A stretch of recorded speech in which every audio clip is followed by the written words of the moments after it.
Sani koro nyaronagi noseiki kendo wakwa Nyasaye mondo oket chunye kumokwe.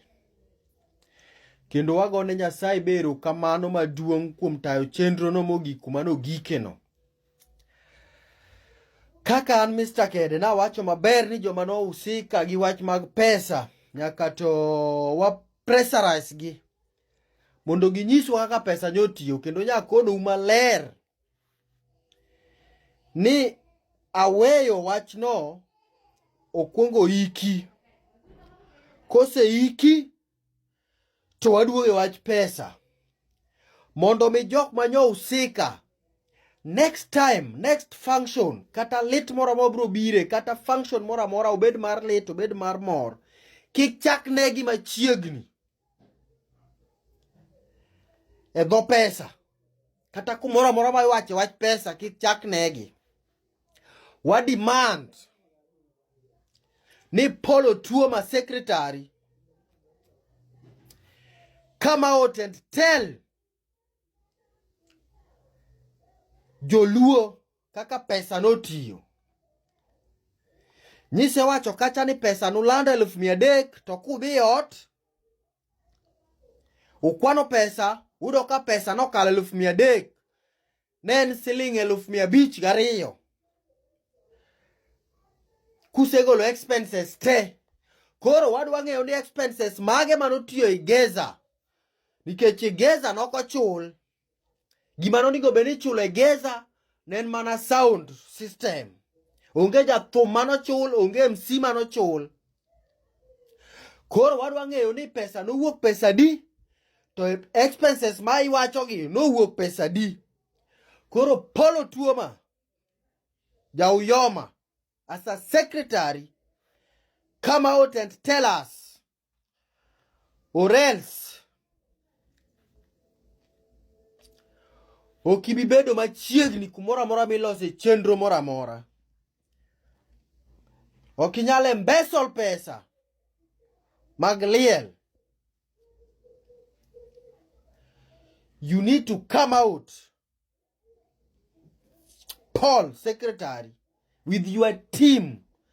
Mondi konwa ni ang'o miyo nulando siling 300,000 kusedhi ot udhu kwano pesa kokugole 502. Dak nukwan pesa kacha mondo ung'e ni pesa gin 502 kokulandi. Ang'o miyo nulando siling 300,000 ka pressure osebedo mang'eny kokwacho ne 502 kusedhi ot.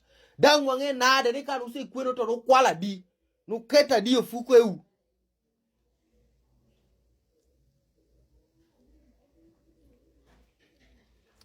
Kaka wacho no en, come out to clear your name.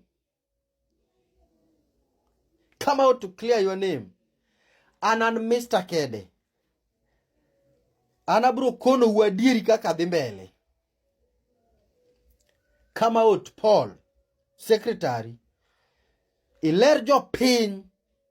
Okwabiweyo ni wechego noserumo ni jise solo jaber nyaronagi noseiki. No. Kwa weyo to next time ka wachakwa wabedo gi chenro ainagi, joma bro bedo kanyo be chak kao mana advantage mar kwelo.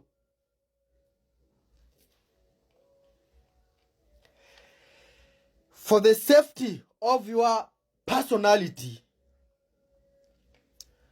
mondo mi personality mari obed maber, wuogoko nuseiko waseiko, jaber nyaronagi no iko maber, wuogoko mondo ilerwa. Ang'o momiyo number 1, ang'o momiyo pesa nulando siling 300,000 kasti duogi wacho ni ka nusedok ot udhu kwano iko kagin 502. Dak nukwan pesa kacha mondo miwa correct figure.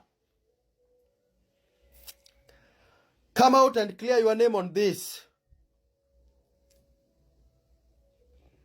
Iwinja maber, Paul. Kendo ung'eny. Abro luongo nyingu one by one. Chako gi Paul kaka secretary. Come out. Kechok wadwar ni mbele kucho gikaina gibro timore. Kwa weu mayom kamanyo gikaina gibro timore sate. Mismanagement of money meant for funeral bro timore pile. Koro nyakwa wuogo ko tung mosuo.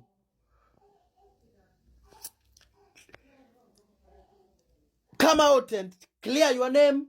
Lerwa, ilerwa.